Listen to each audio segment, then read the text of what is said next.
and welcome to Clearer Thinking with Spencer Greenberg, the podcast about ideas that matter. I'm Josh Castle, the producer of the podcast, and I'm so glad you've joined us today. In this episode, Spencer speaks with Jack Despain Zhou about the state of U.S. education, the difficulty of effective teaching, and prioritizing curriculum success over test scores.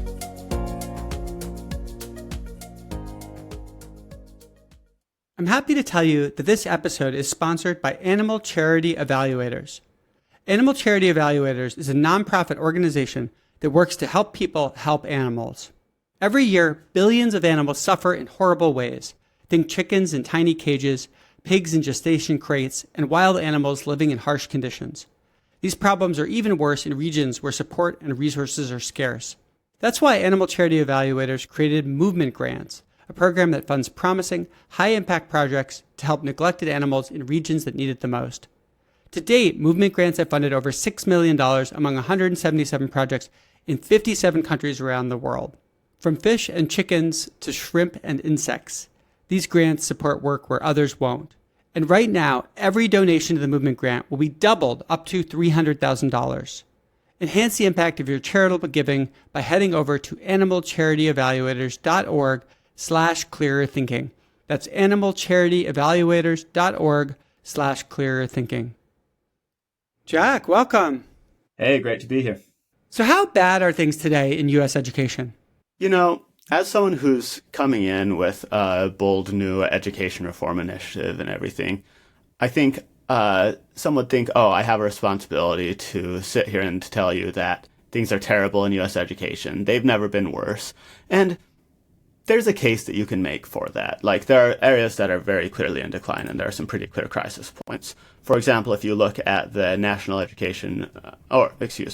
if you look at the National Assessment of Educational Progress, you can see pretty major declines in both mathematics and reading across almost every state, with only one or two states doing better than they were pre-pandemic. And there are some real challenges like that. But on the whole, what I'd say about U.S. education is that it's in many ways about the same state that it's been for many decades, with less everything being terrible and more everything being stagnant, with the same battles being fought, with the same reform initiatives being proposed, with the same struggles, the same mistakes being made and then not learned from. Yeah, it's not that things are terrible per se. It's just that things could be a lot better and they're not really going anywhere. And what has kept things stagnant? So the case I would make for it is that if you look at what classrooms look like and what the goal for them has been for at least 50 years, since at least around the time special education laws were passed, the answer is basically we try our hardest to provide the same universal curriculum for everyone.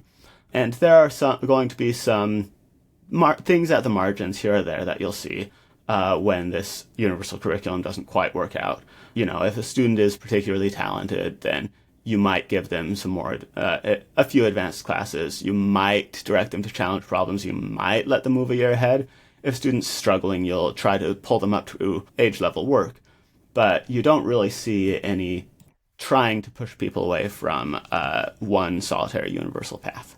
My understanding is that a lot of money is going into special ed. So how much is actually going into it, and what is that money going to right now? Yeah, so there is a tremendous amount of money going to special ed in education. It's about 25% of the budget of any given district will go into special ed, and similarly large chunks of state and federal funding will go into it. And the answer to what it's going into, well, look, you have some small proportion of students who take a tremendous amount of effort to care for, and they functionally just have full-time caretakers, and they have schools that have much smaller student-to-teacher ratios and have, aides working around the clock with them. Then you have other students who have somewhat less restricted environments and students who just have certain amounts of support in a regular classroom environment. So what's it going into? It varies a lot by student. And how well would you say that special ed funding is going in terms of its uses? Yeah, I mean, In a lot of ways, special education funding is working well. There's a sense in which parts of it are a never-ending money pit, and it can happen to go in a sort of one-way ratchet where people will keep looking for more and more funding, and there are elements of it that demand more and more funding. Some of the students who need the most support, their care can get extraordinarily expensive. So there is that, but I mean, by and large, like, I wouldn't say that special education is where the problem is, per se. Like, special education has its role, it has its place. A lot of very passionate and caring teachers are looking to help these students and doing the best they can in difficult positions. So if you could reform how schools operate, what is the crux of what you do? The crux of what I would do doesn't have to do with special ed so much as it has to do with the other side of the spectrum. Ever since you had schools focused in this sort of universal direction, you've had initiatives like No Child Left Behind that function in a mindset of, we want every student to reach approximately this level, and once they get above this level, we'll more or less forget about them. Alongside that, you've had initiatives to what's called D-track classes, where you try to, for example, compress all of the math curriculum. Instead of having an honors class or regular class, you have it all in one class. You have students progress in a unitary track through all of that. And if you look at the data, and if you look at how people actually acquire skills in other areas, any time people are actually serious about acquiring a skill, in athletics, in music, in chess, anything like that, you never group everyone by everyone who is the same age together, toss them in a bunch, and tell a teacher, hey, with these 30 people who are at radically different areas, teach them all this one unitary thing. What you do is you look at the specific level someone is at, you teach to them, and you support them precisely where they are. So there are many recommendations that I would make within education, but my biggest one by far is that ability grouping over age grouping makes sense in education. That it fundamentally makes sense to say, rather than, we want all students of a certain age to reach this same level at this time, and if someone's not reaching that level, something's wrong, and if someone's reaching that level, you forget about them, to say, where are students actually at, and what will actually help any given student, and to give students the tools to go as far and as fast as they want to go, whether or not they are at the level they are nominally supposed to be at for their age. So what is the evidence that splitting up students by ability or where they're at right now, rather than grouping them together, actually works better? Yeah, it's a good question, and this has been a contentious issue, and one reason it's been so contentious is that, quite frankly, education research is and has been in a pretty bad state. And most of the really good research on education-related topics comes not from education schools, but from adjacent departments, from economics departments, from psychology departments, so forth, that dip into it, while education schools take a while to really adapt to these best practices. But you've had a long-running debate that sort of got launched by Jeannie Oakes' 1980s book, Keeping Track, that was more of a qualitative than anything seriously quantitative study that basically argued that schools that had these multi-track systems underserved the lower tracks and so forth, and that it was bad. And that kicked off a lot of conversation, sort of set the tone in the education sphere for saying this is bad. But when you had people look at the actual research, run meta-analyses, you had sort of two narratives emerge from it. One that was led by someone named Robert Slavin, and then one that was led by researchers named Chen Lin and James Kulik, where they both ran meta-analyses and both looked at more or less the same set of studies. And Slavin said, okay, tracking doesn't really make a difference, but it's inegalitarian and therefore we should oppose it. And here, just to clarify, here tracking means splitting students by ability level rather than lumping everyone with the same age in the same classroom. Is that right? That is correct, yes. Okay. Mm-hmm. Yeah.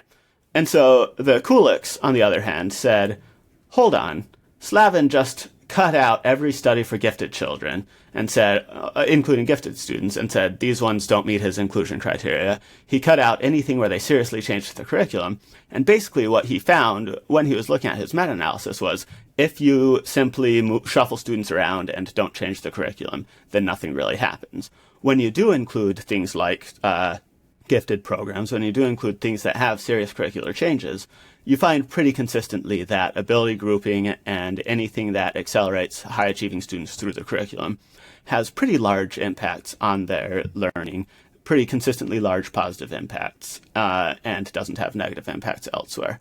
I'm personally optimistic as well, if you look at some of the most effective programs, that they can be more effective for students learning at all levels, and not just the top ones. But yes, in terms of meta-analyses and in terms of the research backing, it's unambiguous that ability grouping works better for the high-achieving students. So you're saying the best evidence is that for high-achieving students, they do better if you put them in these tracking programs. We don't know maybe whether this helps lower-achieving students, or it's sort of less clear at this point. Is that right? Yeah, and one thing you can look at, there was a really large study back in the 1960s called Project Follow-Through. And its goal was to compare elementary school curricula to each other and see which one was best. There was struggle. There's still an ongoing debate, but there was particularly a debate at the time between sort of child-centered constructivist methods of teaching that involved, ask the child a lot of questions, have them figure things out on their own, so forth, versus more direct sort of methods where you tell the child what to do and then they do it. And so you had all these curricula laid out, and one in particular, direct instruction, was massively more effective than the other curricula in the study for political reasons, more or less. The people who were running the study more or less disregarded this. There was a lot of money and a lot of funding going into these other programs, and no one really wanted to shut them down, so they all just kept getting funded, and direct instruction became a curiosity of the education establishment that started getting used more in special education settings than in other settings, aside from a few niche elementary schools that do well. Anyway, where I'm going with this is that direct instruction is a pretty ability grouping focused curriculum, and it makes a lot of other changes alongside the ability grouping, a lot of things that align things more with the cognitive science of learning, but it was demonstrated to be effective at every level, not just at this top level. So when you're looking at just raw ability grouping, the research there, the meta-analyses there, definitely suggest impact at the top level. When you look at things like direct instruction, it suggests impact at every level. In general, the common theme is that when you look at things that align with the cognitive science of learning, and part of that is ability grouping, students do in fact do better. Now we're talking about studies that make measurements about how good different approaches are, but how do you actually measure this, right? Like you can do standardized testing. Is that the main way to measure it? Is that a good way to measure it? Yeah, I mean, in general, it's going to be test scores. And I would say that people can criticize standardized tests and people can criticize other tests. I'm sympathetic to some of those criticisms on the margins, but yeah, ultimately you will want to find a measurement, and historically test scores have been used. And in general, test scores, at least for the purpose of measuring progress relative to these things, get the job done. So basically, to kind of summarize your position, if we were to take students and put them on separate tracks based on ability level and where they're at right now, you think that you would see an improvement in test scores for the highest students, the students doing the best right now, that they would accelerate. The lower students that are doing less well right now, you think probably would also accelerate, but it's less clear that will definitely be a win. Is that right? Yeah, and I want to emphasize that while ability grouping is a big part of what I'm focused on, alongside that, there's a much broader project of just taking the cognitive science of learning more seriously. And I think if you get in a mindset of the goal is to teach to someone's ability, not to age, and if you start incorporating more of the principles of the cognitive science of learning, then you can reasonably expect improvements at every level, yes. So what does that involve, the cognitive science of learning? What are some of the things that you feel that we've learned about how education should work, but it's not necessarily incorporated in schools today? That's a good question. So there are a lot of principles that are pretty well understood at this point to be really effective in terms of actual learning. The problem is that there's sort of a truism of education that what you like doesn't work, and what works you won't like. That is, a lot of the things that are most effective in learning will feel less effective as people are going through them, and will be harder and in some ways more irritating to do than other things. For the student or the teacher, or both? For both in a lot of ways.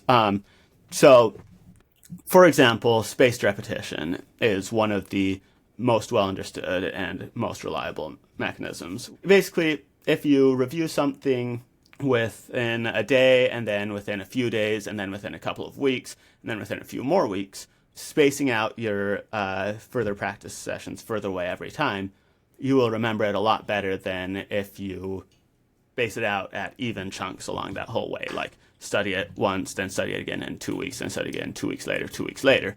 Spaced repetition tries to map the times you review things to the forgetting curve. That is, to review things right when you're on the verge of forgetting them, which turns out to be a lot more effective than other methods of review. And that's useful, but it's also pretty irritating to work into practice, and so a lot of people simply don't. Or, as another example, if you are comparing blocked practice versus interleaving, that is, if you are saying, should I study topics, one topic at a time, focus, focus, focus, another topic, focus, focus, focus, another topic, focus, focus, focus, or should I mix things together and do a bit of one and then a bit of another and a bit of one and a bit of another, a bit of one, a bit of another, blocked practice is more convenient and feels more intuitive and feels like you're learning more in a row with that, whereas interleaved practice will consistently leave people remembering more and having learning stick longer with that. There are a lot of things like that. Now, you might think that educators, their whole job is around doing effective education. Shouldn't they know about these results and be integrated in the classroom already? There are some movements. You have groups like Deans for Impact that are trying to get more of a focus on the science of learning, and you have some teachers who are trying to get more of a focus on the science of learning. But the reality is that if you look at education schools, that is, the schools that train teachers, they've always been a little bit of a black sheep at universities, in the sense of they're somewhat halfway between a vocational school and research institutions. They operate in some ways a lot like business schools, where they are not as focused on the nuts and bolts of how to accomplish things as they are on sort of a series of squishy, often faddish, often ideologically driven points that don't really cut to the heart of the subject that they are ostensibly teaching. Quite frankly, the training for educators is just incredibly poor in the United States. You mentioned ideological trends. What are some examples where you think that ideology is preventing them from learning good epistemic practices or good educational practices? Yeah. Here I'll point as an example that there's a reason I refer back to it so much. Ability grouping is one thing that if you go into any education school in the country, more or less, you will hear horror stories about ability grouping, and you will hear why it doesn't make sense and why schools should be detracked and why it's not appropriate to teach students in homogeneous classrooms. And they don't really have sound backing for that. It's not something that has been arrived at from a dispassionate look at the research. It is based on an ideological opposition to it. I mean, if you were to steelman their perspective, what do you think the strongest arguments they have against doing it are? Sure. So the steelman for it, and the reason people are wary of it, is it comes from a very egalitarian frame and from a noble impulse of wanting to help the weakest students and wanting to help the people who are worse off. So they will see things that help stronger students as further privileging the privileged, essentially. That their job is to use education as a tool of equalization and as a tool to raise everyone to the same level. And they worry that focusing more on the stronger students would mean leaving the other ones behind. They worry that you would create a sort of pseudo-caste system in education where you're putting all your resources towards the top students, so forth, and not helping the disadvantaged students. And they worry that there would be both race and class differences between the tracks that would leave the lower tracks worse served. And I'm not going to say that it is completely impossible that something like that would ever happen.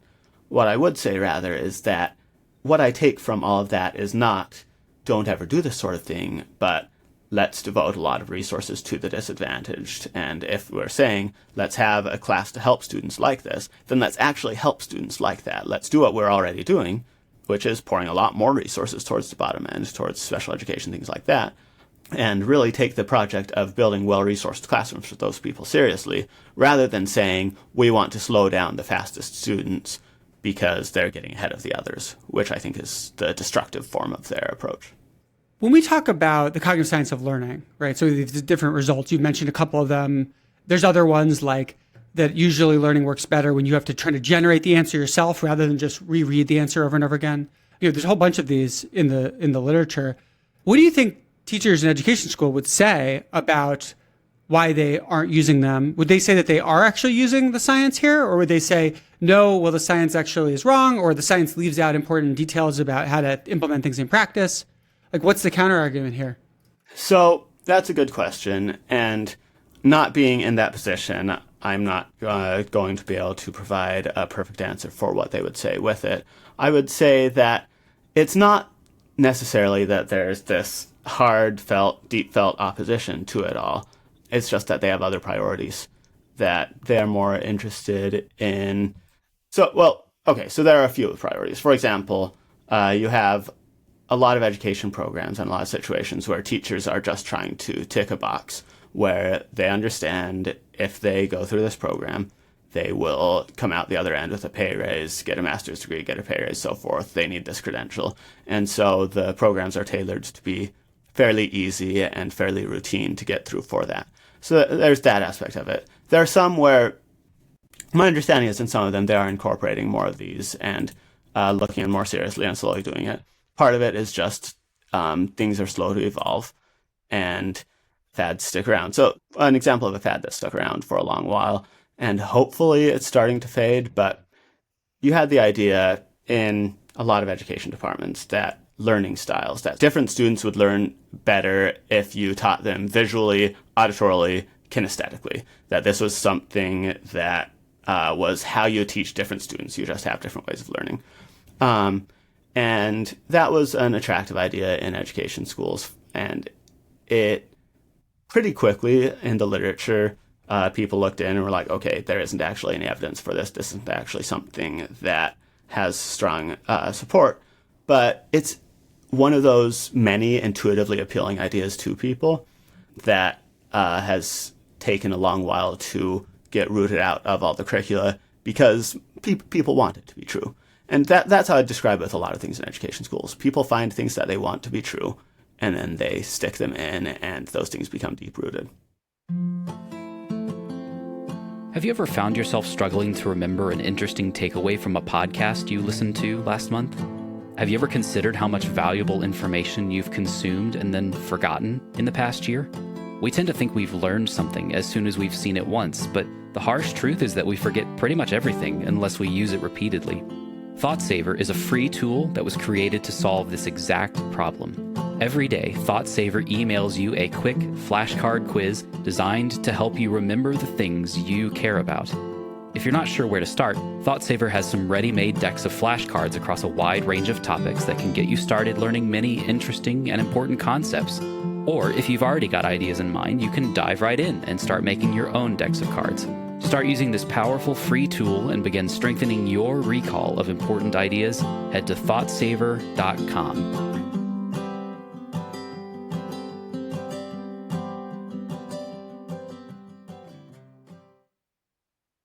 One technique that I started to see in use, at least a few years ago, was students would hold these objects that they could flip to red or green. And then throughout the teaching sessions, the teachers would ask the students questions, and the students would have to give their answer in real time, like, yes, no, do you think that's true? Do you not think that's true? And my understanding is that's like an evidence-based technique, and that it's begun to sort of roll out and is getting used more and more. I don't know whether it's used to any significant extent still, but it does seem like a positive movement. I'm curious if you're aware of that kind of technique.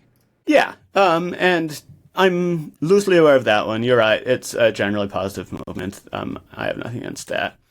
Yeah, so yeah, there are things like that that sometimes come out, and there's slow drifting towards good things at times.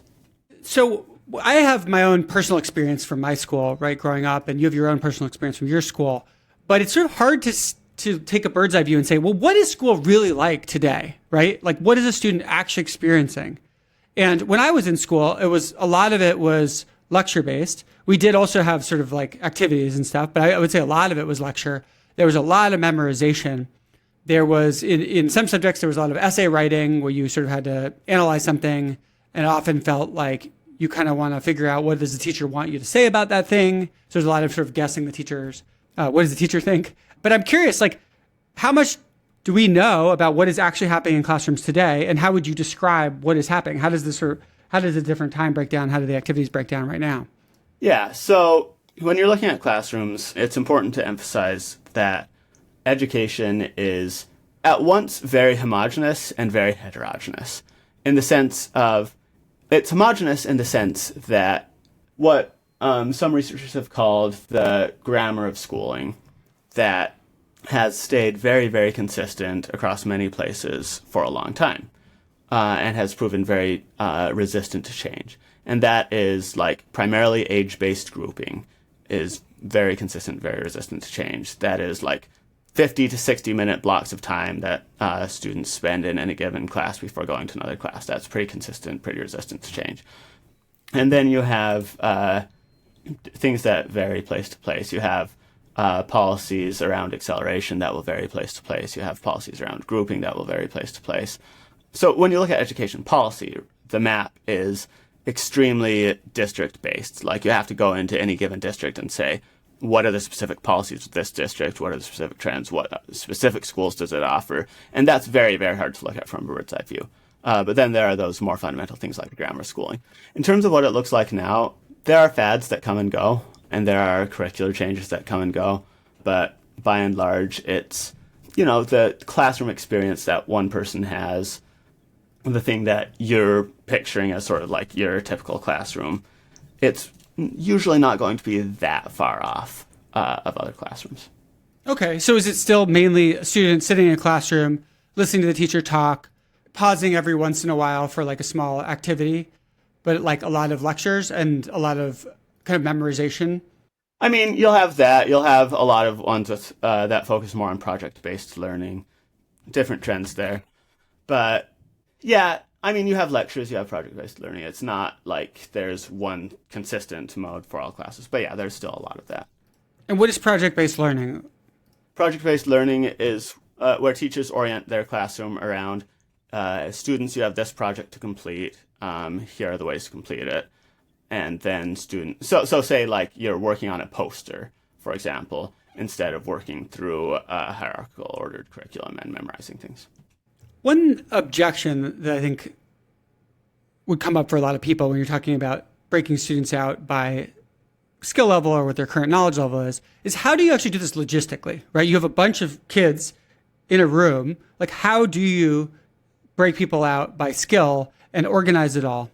It's a good question.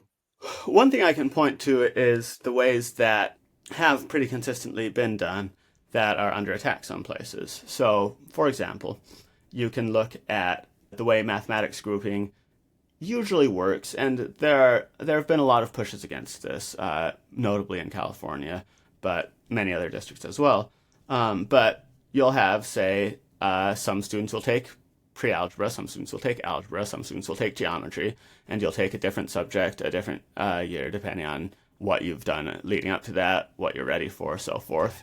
And students will just sign up for different classes. So that's the most basic form of ability grouping, right? Is you're just saying, you offer this number of classes, students will sign up for the regular track, will sign up for the honors track, or will sign up for whatever class they want, and then they go for that. You can also have more flexible grouping patterns. So say at the elementary school level, what direct instruction does is it will test students pretty regularly and have a few different classrooms for these students to go into, depending on their tests, that are teaching them in, say, multi-week chunks, and then testing at the end, seeing, do you move up, do you stay, where do you go, and maintaining much more flexible ability groups that change many times over the course of the year. So Yeah, you have those regular ones that are annual based, and those are the more typical ones. And you have more flexible ones that are more often used at the elementary school level. So are these approaches, are they basically barely used right now and you want to get them used to a significant extent? Or are they actually being used where there actually are a lot of these like honors classes, et cetera, and you're just trying to push it further?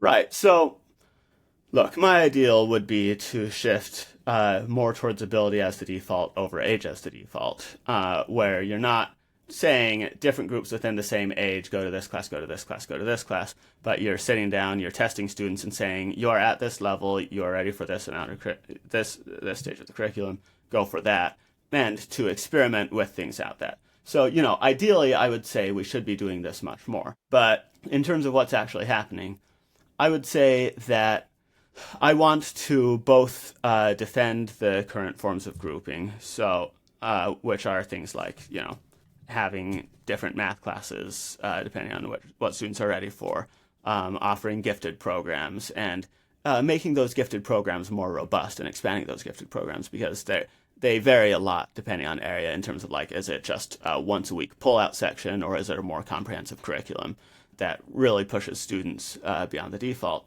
So I would say protect and expand these current gifted programs, look at these accelerated tracks and how easy they are or to access, how available they are for any given student, and then things like direct instruction that are more rarely used, and then more experimental approaches. But part of what's important to emphasize with this, part of the reason that I'm building the Center for Educational Progress and why I saw a space for it, is that in general, the trend among policy, even though sorting by ability both works and is very popular in the general populace, the general policy trend has absolutely been against it. There was a major fight in California over whether algebra could be taught in the 8th grade or not. They wanted to have a unified track where all students learned the same thing in every given grade, and they wanted to delay algebra towards 9th grade in that track. So the fight was unified track with algebra in 9th grade, unified track with algebra in 8th grade. And people fought for a long while. Ultimately, the voters pushed to have it in 8th grade. But even there, I would say they really should be more serious about grouping students in terms of what the students are actually ready for. So yeah, there are fights like that in California. Another thing I'd point to are the attacks on selective schools, such as Stuyvesant, Lowell, Thomas Jefferson, where coalitions have come up looking to weaken their admissions processes. And my core message in response to all of these is that someone needs to be standing up there unambiguously to say, actually, there's a role for advanced classes. There's a role for pushing some students further in their curriculum when they're ready to go further in their curriculum. There's a role for these selective schools, and there's a role for more experimental methods that push things further and try more directions in terms of, are students ready to learn more? Great, let's give them more. Would you want to drop the notion of age groups altogether and say we don't even need a notion of age group in school? We just have a whole bunch of classes offered, and there's some kind of admission criteria for each class. Maybe it's based on a test, and then any student of any age can take any class, essentially? For my pie in the sky ideal, absolutely. Yeah. Do I have like a specific model in my head where I am certain every step of it would work with that? No, not at present. Can't say that I have all of the details for that worked out precisely. But as an ideal, absolutely. I would say that there's no fundamental reason why you want to have age as the default, that if students are ready for more in any given subject, then it's appropriate to push them further in those subjects. I do think even in my pie in the sky ideal, you might still have, say, a homeroom type class. You might still have some subjects where you're like, this really can just be presented to students of a similar age and let them socialize with kids their age. But yeah, by and large, in terms of what's pedagogically appropriate in any given subject, there's no reason to have it be sorted primarily by age. We've witnessed pushback against standardized testing as a concept. Do you think that that's connected sort of to opposition to the ideas you're talking about? Yeah, I do. The reality is that standardized testing lays bare a lot of the gaps that people are uneasy about. And there's a tendency when you see uncomfortable reality to try to smash the thermometer rather than changing the weather, as it were. That is, when people see gaps on standardized test scores, when they see achievement gaps, anything like that, there's a tendency to attack the instrument and say, we're not going to look at the instrument, we're not going to pay attention to it, we're going to try to discredit the instrument that measures the gaps rather than doing something about raising people's achievement. And I think it stems from exactly the same sort of thing. So do you think that pushback against standardized testing is well-intentioned as a way to try to raise up all students, but they're just wrong about facts about the world? I think almost everyone in education is well-intentioned. I think that everyone is passionate about kids. Everyone wants to help people learn. What I don't want to say is, if we all agreed on facts, then everything would be fine. And we would all agree on what to do about things. And I think even well-intentioned people who agree broadly on the factual picture are going to have different priorities.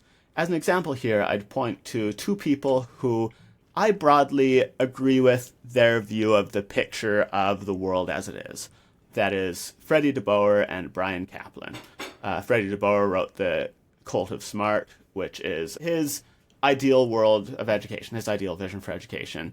And Brian Kaplan wrote The Case Against Education, which is his ideal.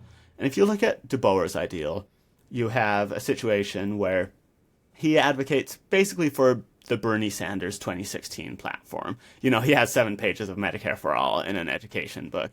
He talks about the non-cognitive benefits of education. He says, look, education can't possibly close gaps between people.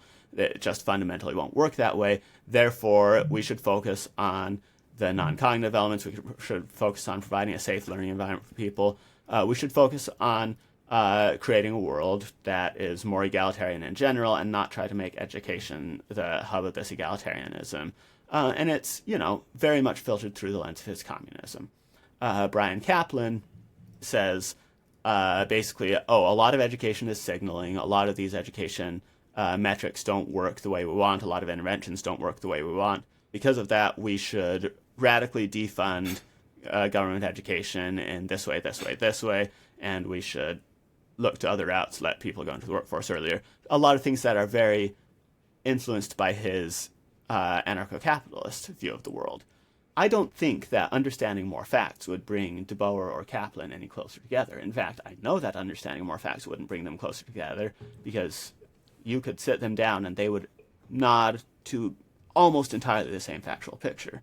Given all of that, what I am trying to do is more or less establish a third pole in that rather than saying, let's focus on these non-cognitive elements, we can't close gaps, or saying it's all signaling, so let's tear it down, what I'm saying is my priority is understanding how to achieve excellence. My priority is, in any given subject, understanding what does it actually take to reach the peak of this subject. What are the actual underlying mechanical steps that will make people achieve excellence in something, and then whether or not we can close any given gap, whether or not we can use education to equalize everything. What we absolutely can do is use education to lift everyone and push everyone as close to those peaks as they are capable of and interested in going, and encourage them further and further up that ladder. The reason I'm emphasizing all of this, when I'm comparing to these people, yes, I would say that these people are well-intentioned, but they're well-intentioned towards goals that I don't think properly appreciate the value of and the role of excellence. And no matter how well-intentioned, they end up obstructing this path towards excellence. I remember reading what you said about your reaction to this project. I think the quote was, "I've never felt as strongly about another project in my life." Why is that? Yeah, why do I feel strongly about this project? The core answer is that when I was a very young child, I loved learning. As soon as I saw the opportunity to learn, you can read my mom's journal entries for me as a very young kid, and she was talking about just how this kid was always bragging about, I can count backwards from 50 now. I know the alphabet now. I can read now. And then the second I got into school, the first entry she has after I'm in school, it says, Jack is in school now. He won't talk about it much. He says he likes it fine, but also says he wishes he were in first grade and that he misses preschool. I wonder if he is a bit lost still and bored, wondering when the action begins. And that tension has defined my whole life. this tension of really, really loving learning, sincerely loving learning, and every time I was in school being deeply and fundamentally frustrated that it did not seem to take this process towards excellence seriously. It did not seem to be encouraging people, pushing them, lifting them, inspiring them in the way that I want to see people encouraged, pushed, lifted, and inspired. It didn't seem to care if someone was ready for more. It didn't seem to care if someone was more curious about a subject. My impression of the education system was that it very much was focused on shuffling people down the same universal track, and as soon as it felt like it didn't need to give them attention or push them, it just stopped. And so the older I got in that, the more seriously I looked at the education system and just felt very deeply, very fundamentally that someone in it, any time I found someone in it that was pushing something towards more excellence, doing something more compelling, I just thought it was the most incredible project I'd seen. You know, for example, when I found the curriculum Art of Problem Solving in Mathematics that has focused on building out a more rich, more in-depth mathematical curriculum focused towards contest math, and it's ultimately the curriculum that, for example, International Mathematics Olympiad contestants tend to use when they're progressing through math. I was entranced and overjoyed by the beauty and overjoyed to see someone is working on this, someone is building these things. So why do I feel so strongly about this project of excellence in education? Because I have never seen the education system as a whole pursue excellence in the way I would want it to, and I've only seen people around the fringes of it pursuing it. When I sat down and wanted to study, what does the process of learning look like? What do the mechanics of learning look like? What does the underlying way people achieve excellence look like? I couldn't go to school and study education for this. If I had gone to school and studied education, it wouldn't have gotten me anywhere near what I wanted. It would have taught me, quite frankly, a bunch of fads and rubbish. And I don't think that's right. Just fundamentally, deeply, I do not think that is right. I do not think that is the way things should be. I think that there should be a seriousness about what it takes to achieve excellence in any given domain, and people should have good answers to that. As I understand it, No Child Left Behind had a lot of support. It was actually a bipartisan policy, and obviously it was intended to improve the education system.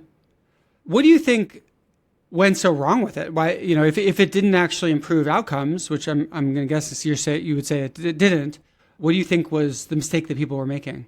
Yeah, so push the outcomes up a bit, and then pretty quickly you hit the limits of what its sort of standards and accountability approach could achieve. And fundamentally, the mistake people were making with it, it's not a mysterious mistake, and it's not a mistake that was unknown at the time, and it's not the first time that people made that mistake. And that mistake was treating the goal of education as getting all students up to the same level. You had, and in No Child Left Behind, it was a particularly poisonous form of this, where you had a goal of within 12 years, they would get every school up to the same arbitrary, quote-unquote, proficient level, that you have X%, quote-unquote, proficient in any given school with that. And that was a school level requirement. So no matter how bad the school started off, or how difficult the situation of that school was, or how little education the students in that school had prior, it didn't matter? Right. And you would have funding carrots and sticks on whether they were making appropriate yearly progress towards this goal. And ultimately they were like, we will accomplish this goal of within 12 years, all schools will get to the same level. And what I want to emphasize is the day they made that goal, anyone informed could have told them it was wrong. The day they made that goal, anyone informed could have told them it was incoherent, it did not make sense, it would never happen. That was not how schools functioned. But they made that goal anyway because I would argue they wanted to maintain a certain pie-in-the-sky idealism about if you just say we will get everyone to the same level, then people will figure out a way to get everyone to the same level and make it happen. And so I think that was the original sin of it. And the thing that made it so pernicious to me, the thing that made No Child Left Behind so poisonous, is that suddenly you're taking teachers and students and parents in the most difficult schools, in the most difficult situations, the ones who needed the most support and were in hard positions, and you were telling them, you are all failing. You teachers are failing your students. You parents are failing your kids.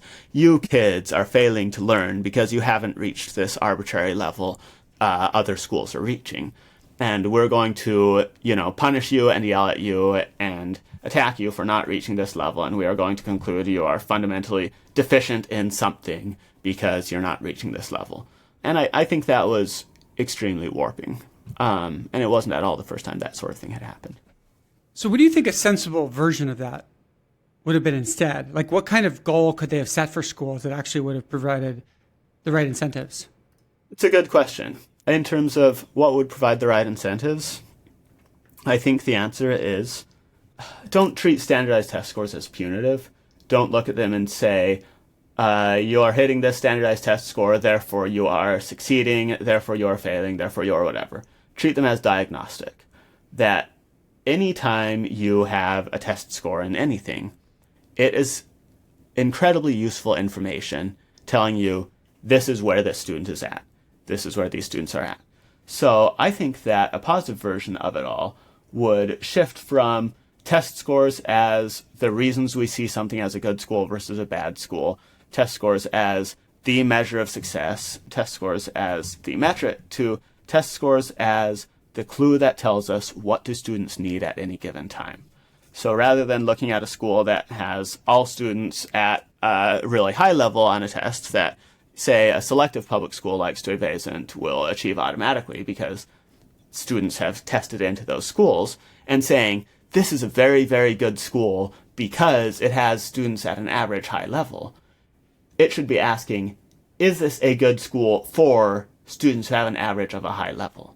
When you look at a school that has students who are below quote-unquote proficient at any given level, who are progressing at a slower pace, what you want to ask is not, how can we get these students up to this level of proficient and make this school an average school by these metrics? You want to say, is the curriculum appropriately tailored to students of this level to help these students, to help this specific group of students make progress in effective ways from where they're at towards where their goals are? And I think shifting to that mindset rather than test scores tell you whether your school is a success or failure, to test scores tell you what level you need to be targeting your curriculum to, would be a really important shift. What about giving schools incentives that are based on the change in students? So, if you have students come in as freshmen in high school, you give them test scores to measure where they're at, and you say, okay, we're going to give you incentives or rewards or punishments based on relative to their starting test scores, how they're doing 2 years later, let's say. Yeah, that's been tried and that's been done. I would say I'm not going to hold myself out as an expert in value-added metrics. Like, I've looked somewhat at them, but I haven't dived in enough to them to be deeply confident in the areas they succeed and fail, other than saying that they do succeed and fail in some areas. That is, it's really hard to isolate out the effects of any given class versus just the effects of student quality, student preparation, things like that. And when you're tying incentives to it, when you're tying like punishments and rewards to it, you wind up creating a sort of a Goodhart's Law situation. You wind up having people really optimize towards these incentives in ways that often distort things. And here, I'll give an example of something that I mean relative to this. In recent years, AP tests have been getting easier. There are a lot of AP classes that the tests are suddenly a lot easier to pass than they were a few years ago. And the reason for that is that AP scores are seen as such a good metric, such a positive trait of a school and positive trait of students, that there are a lot of incentives to let more people pass AP tests, a lot of incentives for any given school to encourage students into AP classes. As soon as you have more students in those AP classes, there are incentives to have them pass the tests. And if more students are failing, then the answer is make the tests easier so more students can pass. And as soon as you introduce a lot of incentives like this and a lot of carrots and sticks like this, that sort of thing is going to happen. Which isn't to say all these incentives, all these value-added metrics, or all these scores have no role, just that you need to be wary about giving perverse incentives. It seems that if you make schools rewarded or punished based on test scores, there's going to be a strong incentive to just focus your curriculum more and more around exactly what's being tested, which also seems undesirable, at least from my perspective, that generally speaking, like the tests are not so perfect that you could say, well, just because someone did well on it means that they learned what they're supposed to learn. They're more supposed to be like proxies for something else, the thing we like more deeply care about. Would you agree with that? I'm a bit of a cynic about that. And the reason I'm a bit of a cynic about it is that I think it lets people off the hook in the sense of if you're saying, oh, there's this mysterious thing we care more deeply about that we can't test in any way, shape, or form. We cannot possibly create a test that captures the nuances of this. Then you don't really ever have to demonstrate that you're doing anything at all. And you can go into a classroom, come out the other end, and have no real skills gained and no real knowledge gained. I would say that most tests that we have now are imperfect, but fundamentally, I take metrics very seriously, and I take building better tests and building better measures of things very seriously. Say, if you're looking at, again, if you look at any given skill, if you look at chess, if you look at music, you ultimately will have someone able to determine, yeah, this person is playing chess effectively versus playing chess ineffectively. Yeah, you'll have a music teacher who's able to determine this person can play this song well, can play this song poorly. And it's not always going to be like sit down and take a multiple choice test for this, but there will be measures to say this person is good at this thing or this person is bad at this thing. And as soon as someone tries to run away from those measures as a whole, the sense that I get when that happens is not that they are trying to capture something more fundamental and something more perfect than the testing, so much as they're just trying to fuzz the measures as a whole and avoid the hard questions of, is this actually helping people progress? So if you got your wish and you were able to roll out exactly the kind of system you prefer, would you use testing as a way to reward or punish schools, or would it only be a way of testing students in order to help them figure out what tracks they should be in? And if you're not using it to reward and punish schools, like, how do you know if the system is working as a whole? That's a good question. My answer is I don't think I would use tests to reward or punish schools. I don't see anything appropriate or effective in that.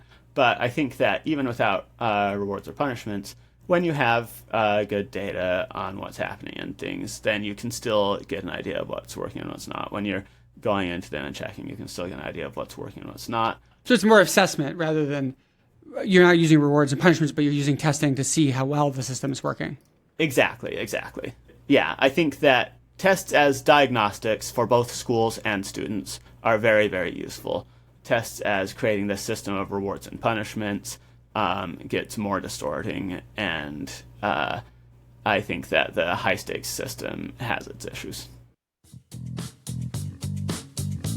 If you're looking to test or improve your critical thinking, there's an engaging way to do so with clearerthinking.org. By integrating useful insights from psychology and economics into fun, interactive programs, clearerthinking.org helps you to make better decisions, create new habits, and achieve your goals. Whether you have just 5 minutes or an hour, you can use more than 30 interactive tools for free on their website. Try the rationality test, which tells you which of 16 reasoning styles best matches your thinking, or the common misconceptions game to see if you are over or underconfident when you bet on what's fact or fiction. Clearer Thinking's work is based on scientific research about how to shift behavior in the real world. So check out their free tools and tests at clearerthinking.org.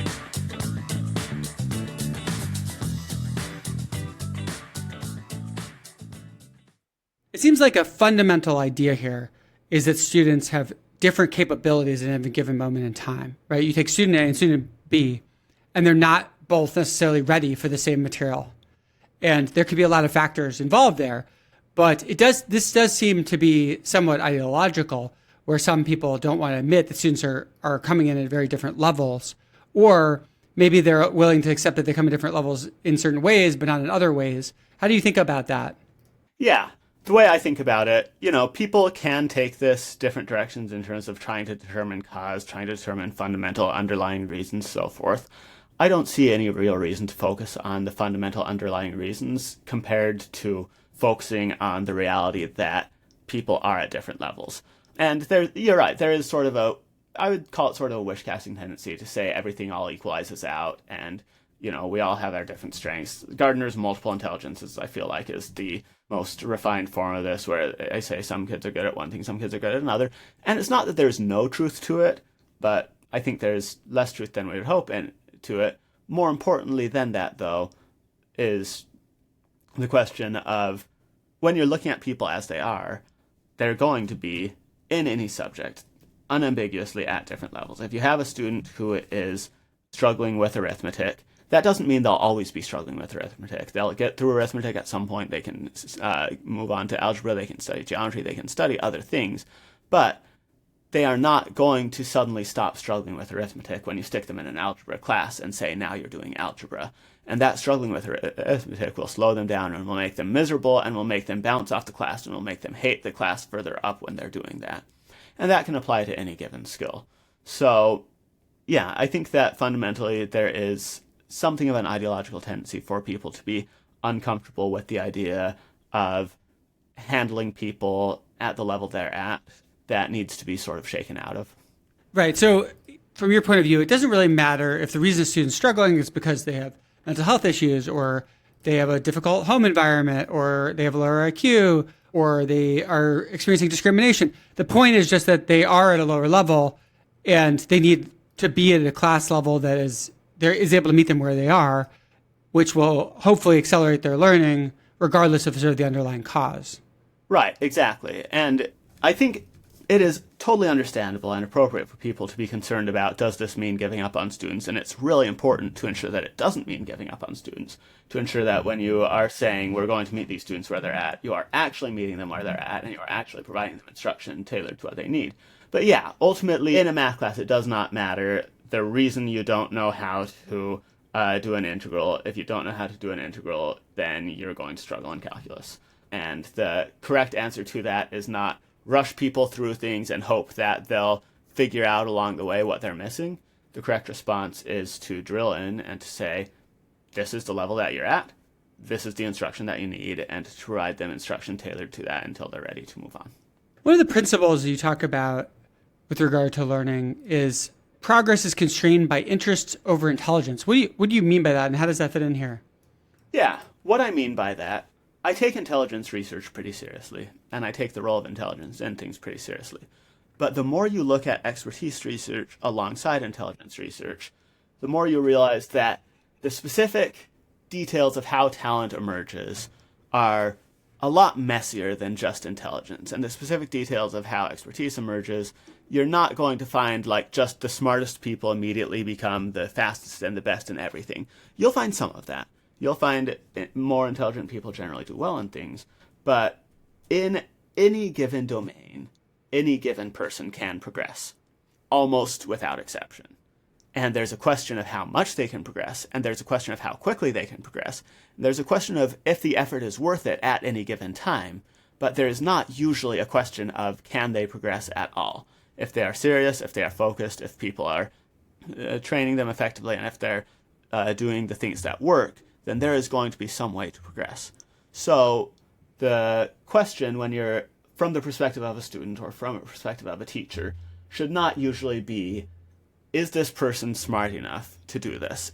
Even though intelligence is real, even though intelligence matters, even though there is clearly a role of it. The question should be, how difficult will this be for this person to do? And are they ready to put in the work to make that happen? And are we ready to provide the supports to make that happen?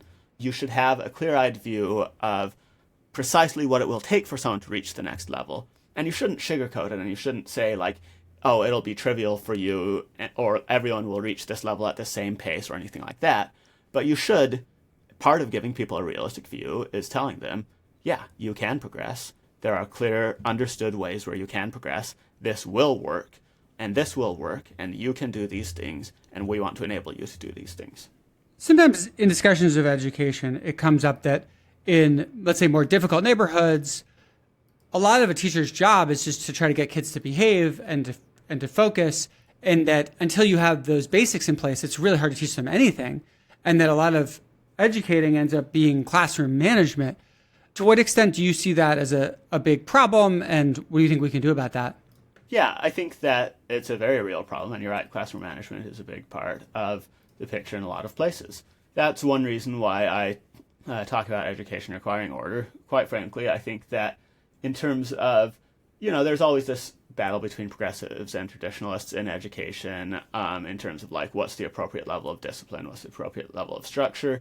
I do think that you absolutely need to be able to have an environment in classrooms where people can sit down and learn, and you need to be able to rely on that. So in general, I don't know that I personally have a lot of unique insight to add on the order front, other than saying that I think the people who are talking about, say, taking phones out of classrooms are absolutely right. People who are talking about the need for ordered classrooms, the need to like remove extremely disruptive students, and the need to like really make sure that there is a situation conducive to learning and do what it takes to create a situation conducive to learning. Yeah, I think that those are high priorities, and those are sort of prerequisites for any serious in-classroom learning. I think of education as an area that's sort of famously difficult to get traction in, where like changing things seems to be really, really hard. How do you think about how you're going to actually try to get your ideas into classrooms? It's a good question. I would say that in some ways changing things is very hard, and in some ways changing things is very easy. As an example, I have a friend who's a dean of a Catholic school who is working with the CEP, and we've talked about education ideas for a long while, and really immediately, based on the things we were talking about, he provided more ability grouping in his mathematics classes, and it worked very, very well. He looked around and saw a need for a logic tournament that would help people, be inspired towards logic, and he just went out and built that. I have someone I'm working with who is looking at building a private school in Phoenix, Arizona, and you can just go and do that. I have another friend who's built a micro school and is focused on putting the right cognitive science principles in that, and that micro school is working well. And so just in terms of like working around the edges of the system, it's really surprisingly easy to just sit down, and if you want to build something meaningful around the edges of the system, you can sit down and build something meaningful around the edges of the system. In terms of controlling the levers of the system itself, obviously that's harder, and shifting that behemoth is a struggle. But even there, maybe it's a naive optimism, but there are areas where I'm pretty optimistic that you can make progress pretty quickly. As an example, you look at schools like Stuyvesant and Thomas Jefferson, and you look at all the controversy around them, and the admission techniques that they are using. One question that I don't think people have been asking nearly enough is, why don't we have more schools like that? These are public schools, and these are often treated as the crown schools of the communities that they're in, that community members value them, people appreciate them, they're taken seriously, they bring prestige to an area. And if you look at a lot of states that I don't think actually have fundamental opposition to schools like this, they don't have any schools like it. So for example, Utah, my home state, there is no Thomas Jefferson High School of Utah. There is no Stuyvesant High School of Utah.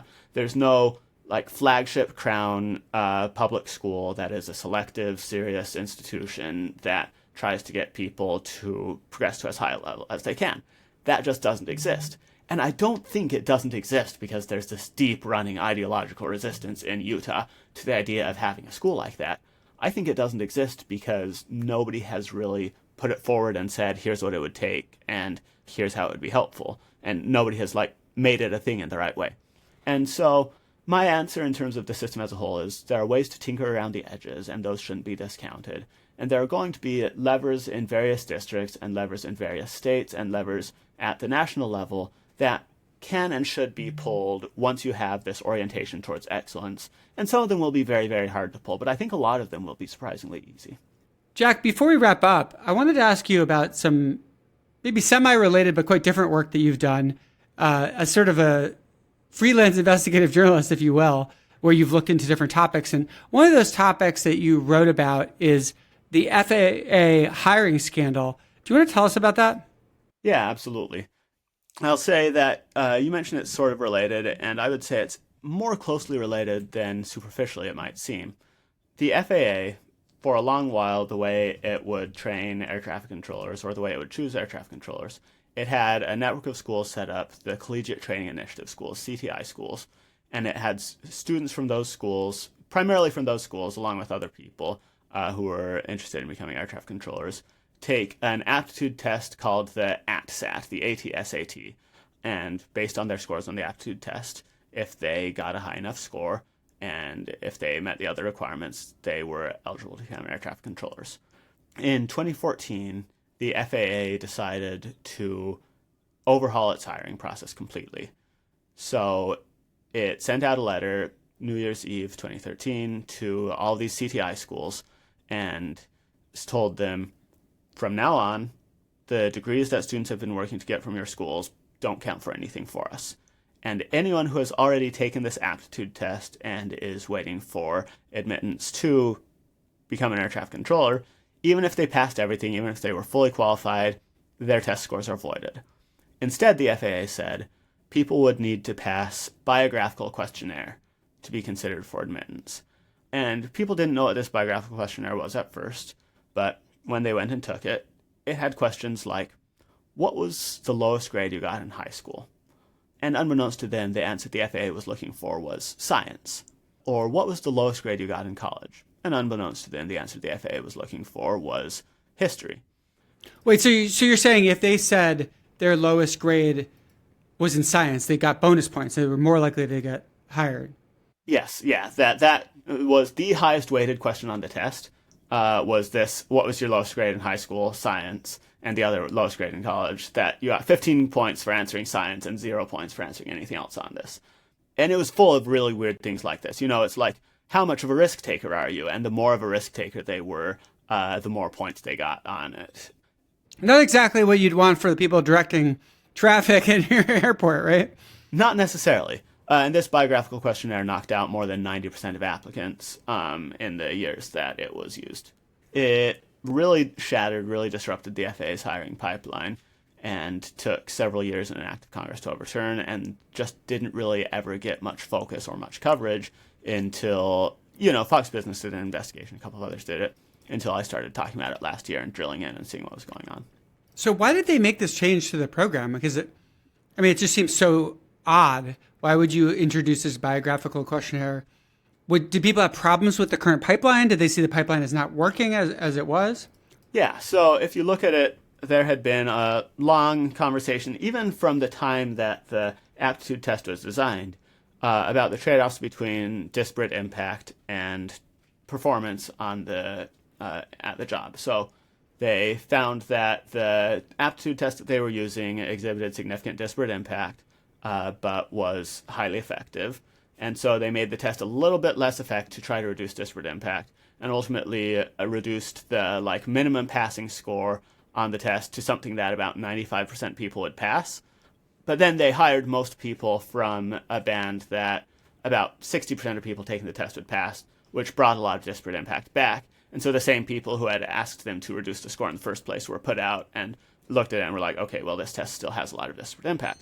So there was a struggle for about 10 years, discussion back and forth over what should be done with this, research, them looking for alternative measures they could use. And they didn't really find an alternative measure that would be effective without having that disparate impact, but they did commission someone to write a barrier analysis and to talk about the role of disparate impact and to advocate for a shift to a two-step process. And so, they never had any substantive backing in terms of this will improve or maintain performance, and in fact they talked explicitly about the ways that it would degrade performance to do it. There was enough political pressure from within and without that they elected to overhaul their hiring process. Did the new process have any measurement of skill, or was it just completely based on biographical information? So it was technically a two-stage process. So the first stage was this biographical assessment that, again, was more or less just a completely random, non-selective process. But they did still have people take the aptitude test. However, my understanding is after this 2014 change, so before it they took about 87% of controllers from the quote-unquote well-qualified band that 60% of people passed. Afterwards, the minimum passing score, again, knocked out only about 5% of people. So as long as you were not in the bottom 5%, maybe up to 10% of test takers, you would be qualified for the air traffic control job after taking that. So while technically they still had multiple steps, they made it much, much easier in terms of actual aptitude to make it in. And that didn't mean that people would be able to make it through the academy and make it through air traffic control without actually demonstrating proficiency in it. but it meant that for the next few years, the failure rate at the Air Traffic Control Training Academy spiked significantly, and training times went up, and there were more problems downstream as a result. Did it kind of defeat the purpose of why people were going through the training, so that the training no longer made sense? Yeah, so the Collegiate Training Initiative schools, the CTI schools, the entire pitch of them, and the FAA explicitly was telling people, like, if you want to become an air traffic controller, you go to this school. This is the way to do it. And this will get you a guaranteed, not guaranteed, but if you make it through and if you pass all the qualifications, you will be highly likely to get a job with us. And that was their value proposition. That was the reason they existed. So as soon as they removed that, and eventually they brought it back in part, but it was sort of too late. As soon as they removed that, suddenly all these people who had these degrees and were focused on this had gone into debt for nothing, had gotten these degrees for nothing. It was just completely useless.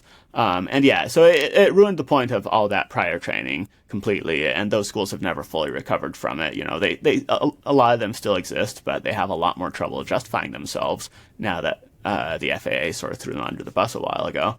And, that relationship's been slowly mending. But yeah, so it defeated the purpose of that prior training. Once you got really into the pipeline, and once you were hired and they were sending you to the academy in Oklahoma City and everything, that training still mattered. But do you think that this screw up puts us at significant risk in terms of danger on flights? Not exactly. It has increased risk. The main thing it's done is there is a shortage of air traffic controllers, and during the time that this was going on, that shortage was not just not being corrected, it was being exacerbated. The total number of air traffic controllers was going down steadily every year that this was in place. The air traffic control hiring pipeline takes a while. It takes even longer to get people assigned to the busiest facilities. And so when they significantly weakened the selection effect and significantly weakened the pipeline and damaged the pipeline, the result of that fundamentally is that you are going to have more shortages. So the way I would put it is, does it mean that you're going to have a wildly unqualified air traffic controller guiding your plane down? No. Does it mean that you will have busier, more stressed, more overworked air traffic controllers? And does it mean that you'll have some people who are, wind up going to less busy airfields or wind up getting promoted out of frontline roles quickly? Yeah, it does mean some of that. And does it mean a general degradation of performance to one degree or another? Yeah, I would say it has degraded performance.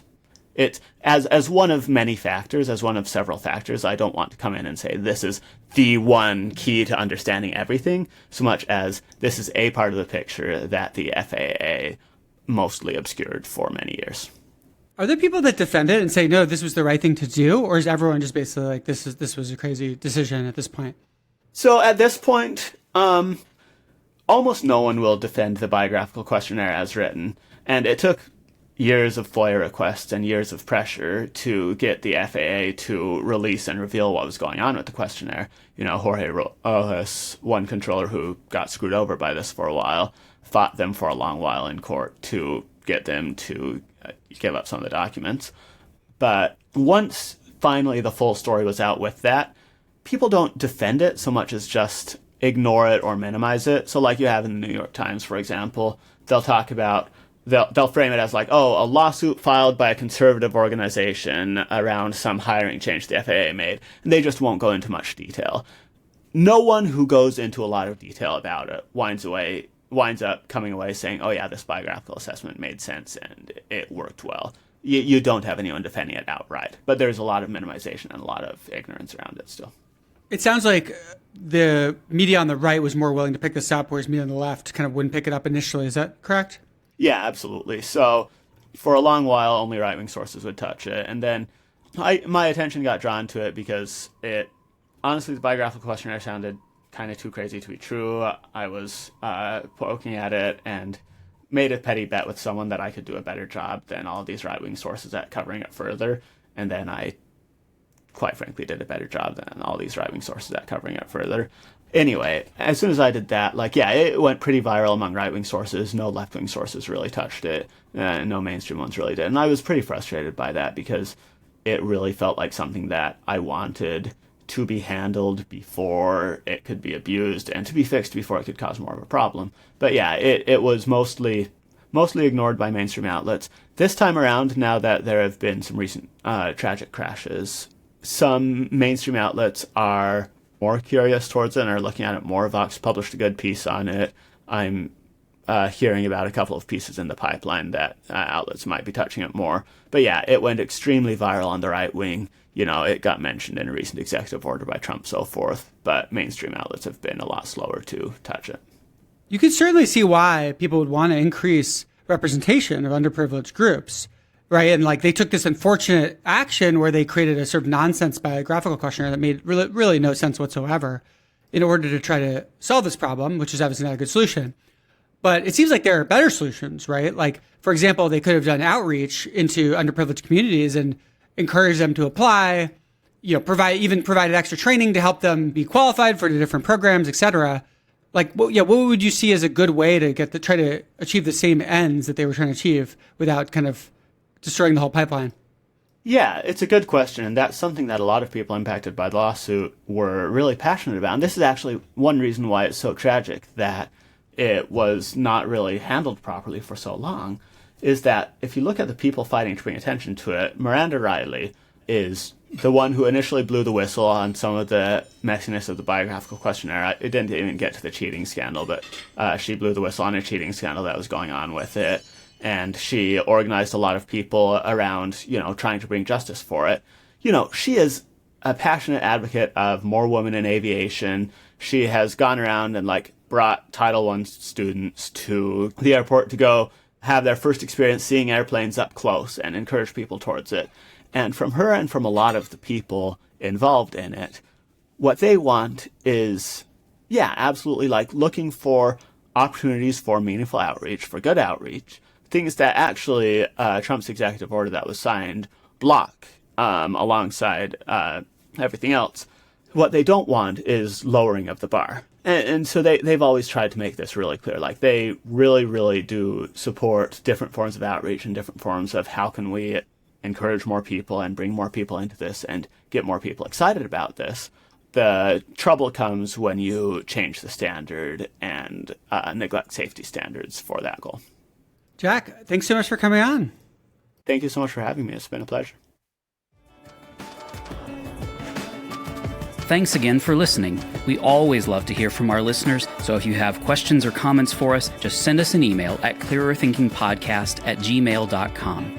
This episode was edited by Ryan Kessler and transcribed by We Amplify. Uri Bram is the podcast's factotum. If you like our show, then we'd really appreciate it if you could rate and review us wherever you get your podcasts and tell your friends about us on social media. We also hope you'll subscribe to our email newsletter called One Helpful Idea. Each week, we'll send you one idea that we think is really valuable that you can read about in just 30 seconds, along with that week's new podcast episodes, an essay by Spencer, and announcements about upcoming events. To sign up for that newsletter or to find show notes, transcripts, and more info about the show, visit podcast.clearerthinking.org.